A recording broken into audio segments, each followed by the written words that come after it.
What if the key to better health isn't just what you eat, but what you think about food? Today, we're diving into the power of nutrition, mindsets, and sustainable health habits with registered dietitian Jennifer Hunt, because real transformation starts from the inside out.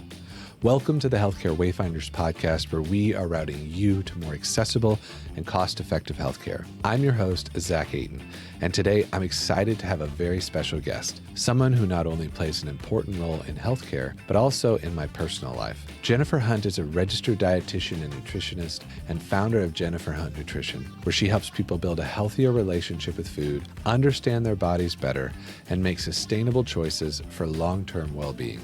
She specializes in polycystic ovary syndrome, prediabetes, women's health, and brings a holistic, personalized approach to nutrition that goes far beyond calorie counting. On a personal note, Jennifer is also my sister-in-law, and I've had the pleasure of working with her on my own health journey, learning how to change not only my eating habits, but also my mindset around food. In this episode, we'll explore the power of nutrition, the role of mindset in health, common food-related challenges, and how working with a registered dietitian can be a game changer for everyday health consumers. We'll also dive into trending topics like GLP-1 weight loss medications, how to find the right nutrition professional, and pitfalls of fad diets. So whether you're looking to improve your health, change your relationship with food, or gain expert insights into nutrition, this conversation is for you. Let's dive in.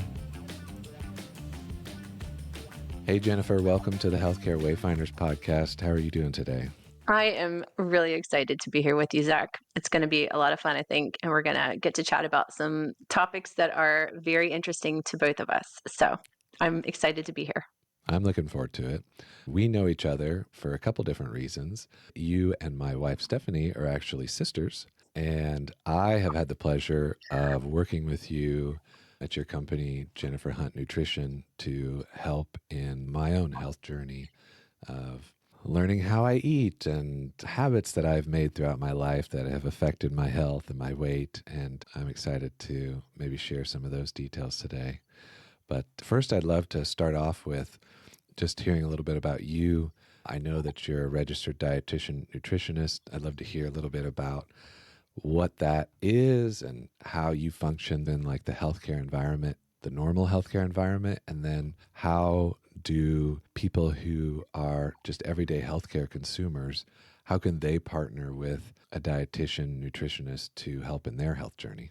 Yes. So a registered dietitian nutritionist is someone who specializes in nutrition. And in order to actually receive that credential, you go through a bachelor's and now a master's degree program in nutrition sciences. You also do an internship that is about 1,100 hours of clinical experience. And then after you've done that, you're actually able to sit for the exam that you have to pass in order to maintain or receive your credentials. And then every year, we actually have to also do continuing education. So every 5 years, a dietitian has received at least 75 hours or more. Sorry, every 5 years, we've received at least 75 hours or more of continuing education. And most dietitians that you probably meet are pretty interested in all types of nutrition and actually can work in a wide variety of health spaces. That might include in a hospital and clinical setting. It might include someone who works with renal patients and in kidney and dialysis centers. You might have a dietitian that works in an outpatient office, working maybe with those who are getting diabetes education. And then also someone like me who works in a private practice setting. And now we even have a lot of dietitians that are moving more into a telehealth space, which makes it even more accessible to individuals and a little bit easier to be able to show up for an appointment and to be able to receive those services and meet with a nutrition professional. That's great. That's great. How did you get involved in this? How did you choose this as a career path? What was your personal story getting into this? When I was a teenager, I found myself interested in nutrition. I think that I also was in a space where I was trying to figure out my body, and body image was something of concern for me. And I also found myself really enthralled with learning about the body. I happened into a A&P science class in college that I realized very quickly wasn't going to be something that would count towards my major. And I just decided I really don't care because I'm really very interested in this. And so I continued wanting to learn more, and that led me to change my degree path and choose nutrition sciences and go down that direction. What I can also say, though, because I did mention that for me, my learning to be okay in my body and learning to appreciate my body and body image was something that maybe started me on this path. I think something I learned in school is that I can learn all about the body and actually become very in awe of how our body was created and how it works. But there is also a mindset and piece to that health and healing. And I think that's something that continues to drive me in how I actually do work with patients now and clients, because I think we can gain a lot of knowledge, but until we also unpack lies we believe about ourselves and things that are not mindsets that are not serving us, I don't think that we actually get to a place of freedom. And I think that's a path that I actually got to go down in my 20s after graduating from college. And I got to realize, oh, there's so much more to this idea of good health and good nutrition and caring for our body than just understanding macronutrients and micronutrients, and that there's another piece or another layer that we get to go down and unpack, at least for those of us that desire that. So you talked a little bit about like mindsets that don't serve us. Can you throw out any examples or infamous ones that you can name for us? Absolutely. So one of them would be that idea to, oh, I can't do it right today, so I'm going to throw in the towel and I'll start over on Monday. And that mindset is saying that I'm not going to be able to do it perfectly, or I'm not going to be able to do it to the level that I think is necessary. And so it causes us to shift back into what feels comfortable and into potentially behaviors that aren't actually serving us or supporting our body or contributing to energy. And I think when we can shift that mindset to, hey, the scenario in front of me is not exactly the way I wanted it to go, but what can I do to support my body? Or how can I support my energy right now? Or what can I do to be kind to myself in this particular scenario is a mindset that is much more helpful and actually can help us think creatively about maybe how we could navigate the scenario in front of us in a way that maybe does still help move us towards the path that we want for our health, rather than setting it aside and putting it on the back burner and saying, I'm going to start back over on another day. So I think that when we are on this path of wanting to support our body and looking for how we can be moving towards the goals that we have for ourselves, I do think that becoming more mindful and thoughtful about these, whether they're lies or mindsets that have kept us stuck before or have caused us to get back into old patterns, can be really helpful. And they usually come slowly. It's usually something that requires us to dig a little bit deeper or to stop and pause in a moment and realize, why am I thinking this? Or why did I go back to that pattern again? And when we actually allow ourselves to have that moment of pause and thought, I think we can then really start to see a bigger picture of what those mindsets are that cause us to step back into patterns that maybe that don't serve us very well. Yeah, I know when I started working with you, I was honestly, my kind of primary goal was like, I need to lose weight. Like I've tried to lose weight for a while and it just hasn't worked. And I was definitely surprised that we did talk so much about mindsets and about eating patterns and why do you think about food this way, or in these different social scenarios, why do you interact with food in this way. And it was really surprising to me that a lot of it I felt was in my head, and it was really like examining those thought patterns and, like you said, being gentle with myself when I didn't measure up to maybe a standard that I had set, and not throwing the baby out with the bathwater. And what I mean by that is, oh no, I've had 2 donuts at the employee breakfast. I've already ruined my day. I might as well have 2 more. That type of a thought. It's like stopping and identifying that and be like, no, I can choose something else, even though I've had 2 donuts for today, and just being kind to myself. Anyways, I'm talking about Absolutely. my experience, but I just wanted to affirm you that it feels like so much of my own journey has been identifying those mindsets like you've talked about to live differently, because that's what we all want at the end, right? Yes, absolutely. Thank you. That's really kind. I think that one of the things that I've noticed is that when we get into those scenarios that feel a little bit uncomfortable, but we realized, hey, this is a pattern that's not serving me, we actually are in that place then of being more creative about what we want our next step to be. So if I'm in a situation where I realize that nights and upon night of takeout is not serving our family, but now I'm in my kitchen and I'm trying to figure out, this is what I would have typically done, but I'm choosing a different mindset, or I'm choosing a different pattern or path for myself and my family. We then get to open up that pantry and say, okay, we don't have a lot of time. How can I be creative with what is in front of me? And I think it then opens this pathway to more creativity and to ingenuity, or a different idea, a different thought. And I don't think those thoughts are as easy to access unless we have decided this other thought or other mindset over here doesn't work. And I want to set that one aside, and I want to choose a new one in front of me. And so I think it actually opens this door for each of us when we are looking to, how can we set this one aside, but what's this new thing in front of me?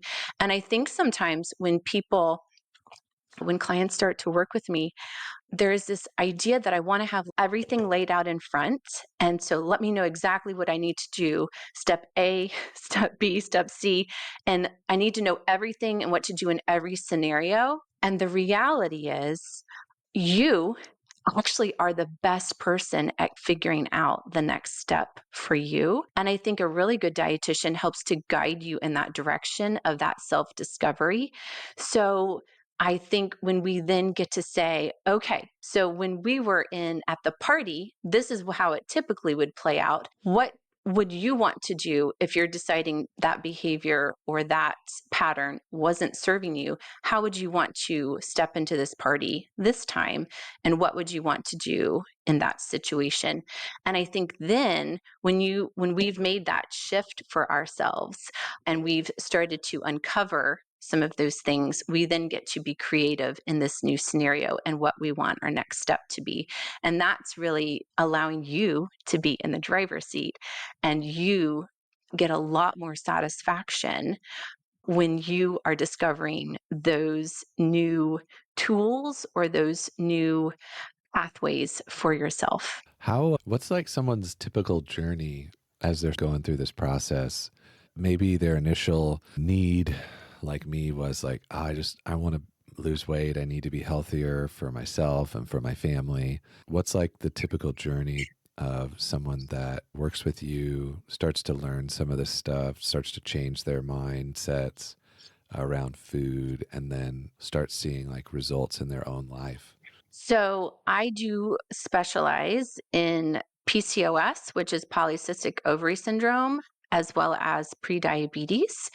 And I also tend to work much more in the women's health space. So that is the type of person or client that I would tend to work with. So for someone coming to work with me, they possibly have been referred from a OBGYN or possibly even a therapist, and they're looking for more information and more answers. And so that is generally how they might start the process. Although I do want to say, when anyone decides to work with a registered dietitian for any specific condition or even in a preventative way, I think you can simply reach out to a dietitian. You do not have to have a referral.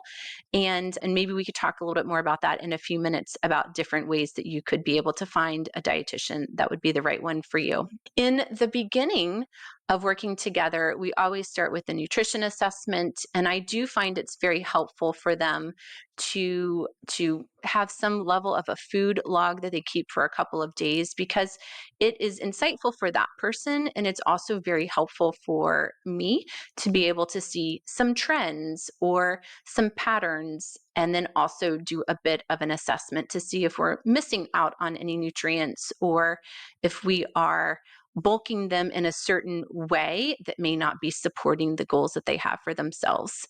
On the first session, it does tend to be one where we're really answering questions and where we're providing some education, because if they're coming to me with a specific condition like polycystic ovary syndrome, if you've just received that diagnosis, you may not have had education provided by a healthcare provider. And so providing a wider, expansive education on what's occurring in your body, and then understanding a better path of how we can support your body, is very helpful and can fill in gaps or missing pieces of information that they may not be aware of. And then of course the process starts. And if we're totally honest, we usually people get off with a lot of excitement to get started. And I think along the way, they realize the excitement may or may not stay. However, as they continue to put patterns and habits into play, and they start to recognize how that habit or pattern makes them feel in their body, that begins to be the motivation that helps them continue to move forward and to continue to do the work and continue to understand some of the mindsets that may not have worked for them in the past. And so I do think it's helpful in the beginning to have some structure and some very clear goals and patterns of we're going to work on these particular things. But as they are going and moving along that pathway, they actually find that it's their own little achievements and accomplishments and their own little aha moments that actually help them stay motivated to take the next step and to move down that pathway. Depending on what their goals are, though, our work together could be a couple of months, or it could be 4 to 6 months. And I do think it's really helpful to have a dietitian that you can reach out to whenever you want to, because the reality is seasons change in our lives. And there are times when we may need to access that professional or that counselor more often. And there may be other times when the patterns that we have are working for us really well, and we don't need to access that person. But it can be helpful to have a registered dietitian, like on your healthcare team, someone that you know and trust, and you feel like they're going to give you quality science-based information. Yeah, I know for me, specifically, back to what you were saying about discovering the little changes that I've made that actually motivate me. I found that you gave me a tool for calorie counting and logging my meals. And what I found is when I didn't log my meals, I didn't know actually how much I was eating. And that was a pattern that I was trying to change. And I could see in the app, because I would also weigh in on a smart scale every day. And I could see that on the days that I actually measured what I ate and kept my calorie intake to the goals that we had set, I would start to see my weight go down ever so slightly. And that was always super motivating for me of, okay, I'm actually doing something that works. And it just, yeah, it was super motivating for me to continue the process and continue to put the work in to do the transformation I needed to get to my goals. Absolutely. Did you also feel different in your body other than noticing a trend on the scale? Oh, yeah. Yeah. Just felt better. I think what I didn't realize is that I was just overeating constantly because I wasn't aware of how much I was eating. And anything from sugar highs to feeling tired, a lot of that wound up regulating itself because I was just being more intentional to be aware of what I was eating and how much of it I was eating. I think something that's also really important for everyone to know is that there are a lot of different tools that dietitians will use with clients. And for one person, tracking their intake on a regular basis could be a tool that's very helpful. And for another individual, that could actually be a tool that's actually not helpful and could also even be harmful. And so I do think that with social media, we hear about a lot of different tools when it comes to nutrition and weight loss and our bodies. And so I always encourage people to be very thoughtful and to understand there could be some tools that could be triggering for you based on your nutrition history and if you have a dieting history. And there could be some tools that are actually very helpful for you. And so if you have tried some things in the past that didn't seem to work for you, it could just be that that wasn't a good tool for you. And if you tried some tools that actually made you feel worse in your body or maybe contributed to unhealthy mindsets or thoughts about your body, then that probably wasn't a helpful tool for you either. And so, if you're struggling to figure out which is the right tool for you, then a dietitian will, when we're doing an assessment with you initially, we're looking at your history with nutrition and your body and your mindsets. And we're also looking at what we see and the patterns and the trends, and we're assessing your intake. And we're going to recommend the tools that we think might be very helpful for you. And then you still always get to decide if you think that's a tool that you want to pick up or if that's still one that you want to leave in the toolbox for that time. And there are also different seasons in life where some tools may be really helpful and then you might need a different tool later on. So I say that to say that for some people, stepping on the scale could be helpful every once in a while. And then for others, it's not a very helpful tool at all. And so I just share that because it's all about really a customized approach, especially when you're working with a private practice dietitian.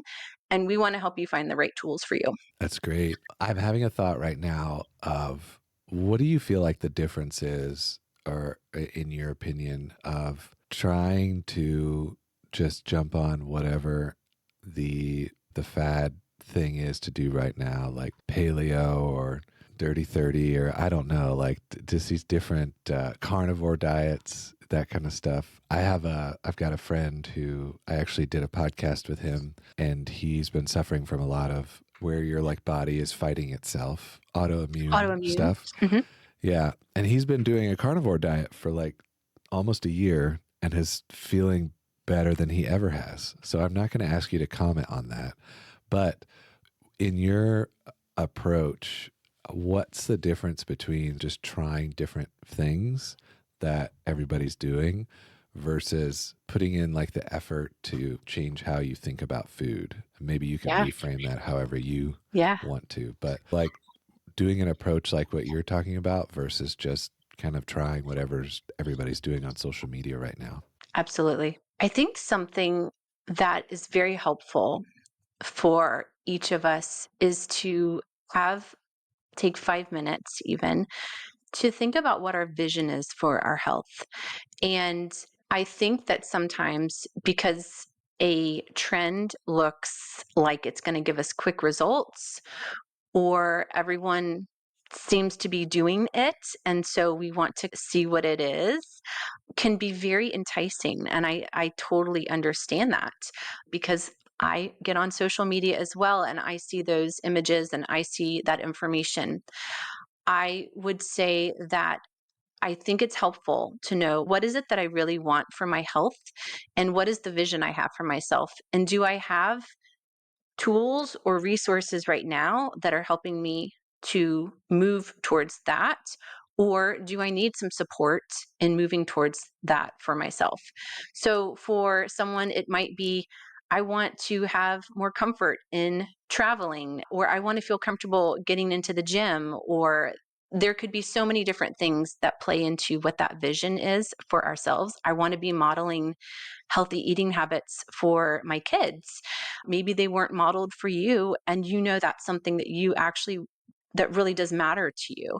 And so if we jump on the latest and greatest, but that doesn't actually allow us to model that for our kids because we're making a different something for ourselves, or we're not eating that particular meal, or we are eating so differently that we know our kids need carbs or some vegetables or something, and that doesn't work on a certain diet, then that may not be in alignment with the vision that we actually have for ourselves. So I think that's something that's very important. Another thing that I believe is really important as a dietitian is to look at the science and also look at the credibility of the people that might be sharing or at least going hard on some of these trends, and maybe investigate further, what does the science say about this or this and my condition, and do I feel that there is a plausible reason to give this a try? I also really caution people on certain types of diets, because when we're entirely eliminating a specific food group, that means we're probably eliminating some vital nutrients. And so unless we've actually redesigned our meal plan to add those nutrients back in, then we could be going for a couple of months trying this new diet out and not giving our body any of specific nutrients that it does need to metabolize amino acids and help with our digestive system and feed our gut microbiome. So I do think there should be caution in eliminating an entire food group for a period of time, just for the fact that we could be depleting our body in a different way. And then I think it's important that if we do decide we think this is a path to try, to see if there is a healthcare provider that can help us in making sure we're going down that pathway as healthfully and as safely as we can. And so I think those are a couple of things to be thinking about when we hear about trends and when we see our neighbor outside on our walk and they're talking about this new thing that they're trying. We always have to be using our critical thinking, especially when it comes to nutrition and diet trends. And it doesn't mean that there isn't a unique or interesting diet out there that might be helpful in something like an autoimmune disease. But I do think it is important that we are looking at these other aspects so that we are supporting our full health and not moving in a direction that's going to actually be harmful in the long run for our body. Yeah, I think that's a great perspective that all of us listening can learn from. You talked about earlier how somebody would find a registered dietitian to work with. I know that you work in South Carolina, but we've got listeners from all over the United States.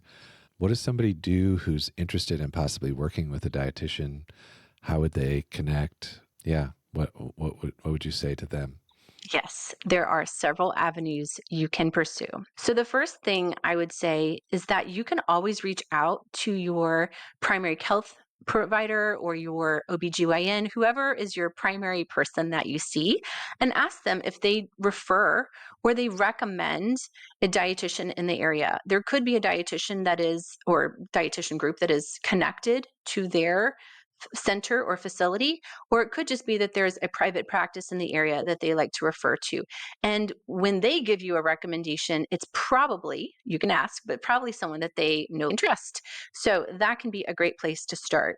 Another place where you can go to get information about registered dietitians is eatright.org. And that is the Academy of Nutrition and Dietetics. And they have a button on the homepage of their website that says Find a Nutrition Expert. And you can literally click on that. You can select your state, and it will actually give you a very large listing of dietitians in your state and in your area where you can pursue getting in touch with them or looking at their website to find out if they're a good fit for you.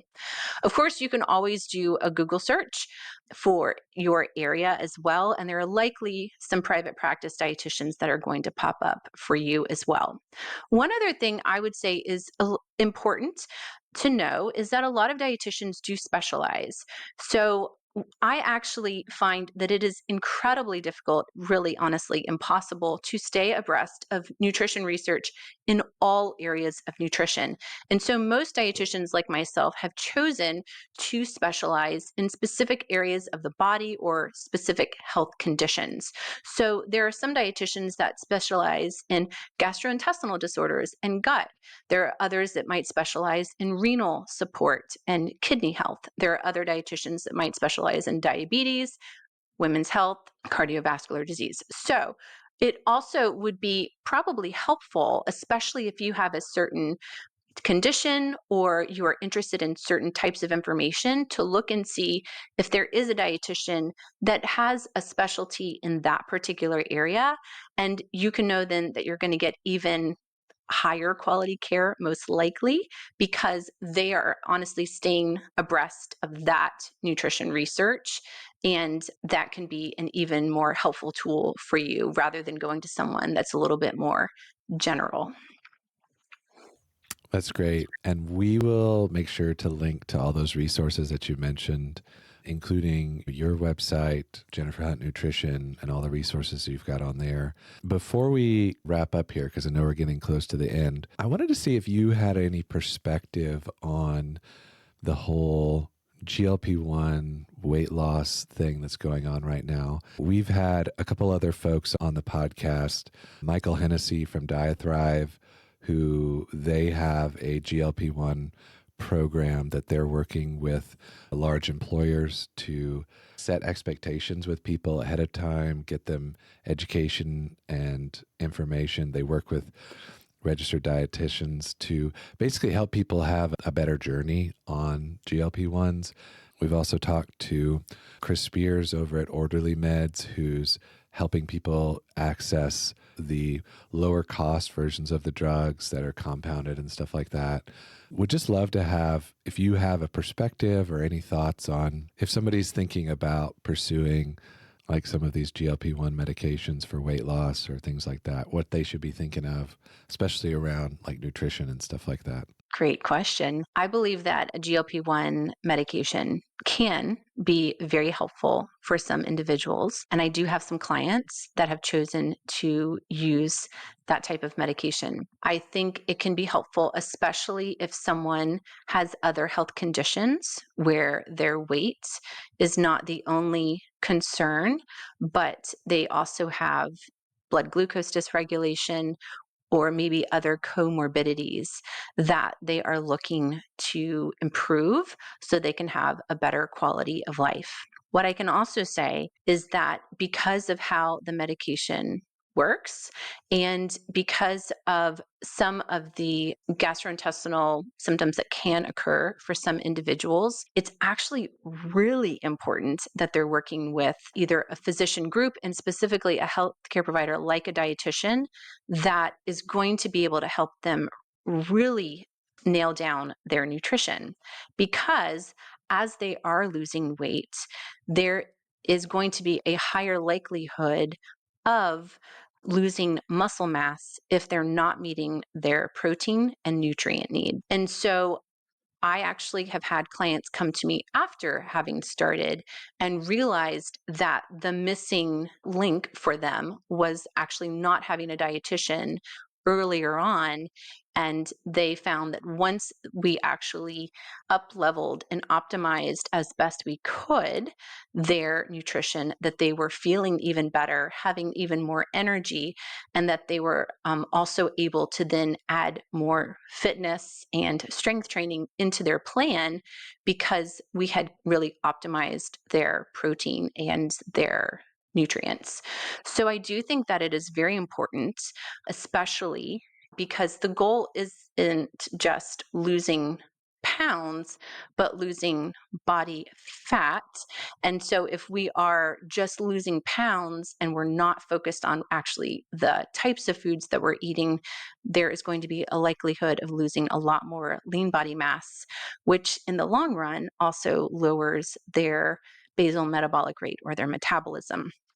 So I would say that anyone desiring or thinking about using a GLP-1, I would highly encourage you to make sure that you do have a registered dietitian on your side who can help guide you in how to structure your meals and helping you in developing the habits that are going to be helpful in the long term and helpful in creating that vision that we mentioned earlier that you have for your health and your life. Thank you so much. That's a great perspective and a resource for people to have. Jennifer from Jennifer Hunt Nutrition, thanks so much for being on the show. Really appreciate you. Thank you so much, Zach. I really appreciated it, and I am really grateful for you as well. Thank you.